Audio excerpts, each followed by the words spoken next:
السلام عليكم أعزائي المشاهدين، مرحبا بكم في قناتي التي تخبركم بجميع ما يتعلق بكرة القدم من مواعيد وتوقيت وقنوات ناقلة كذلك.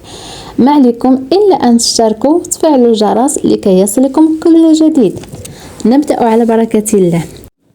يحتل الفريق الجيش الملكي المركز الأول برصيد 57 نقطة، بينما يحتل الفريق أولمبيك خريبكا المركز السادس عشر برصيد 22 نقطة.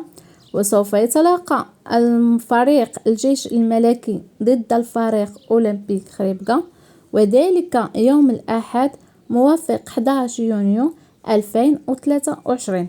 سوف تنطلق صافرة هذه المباراة على الساعة 5 بتوقيت المغرب جزائر وتونس، وعلى الساعة 6 بتوقيت فرنسا إسبانيا إيطاليا مصر، وعلى الساعة 7 بتوقيت السعودية العراق واليمن.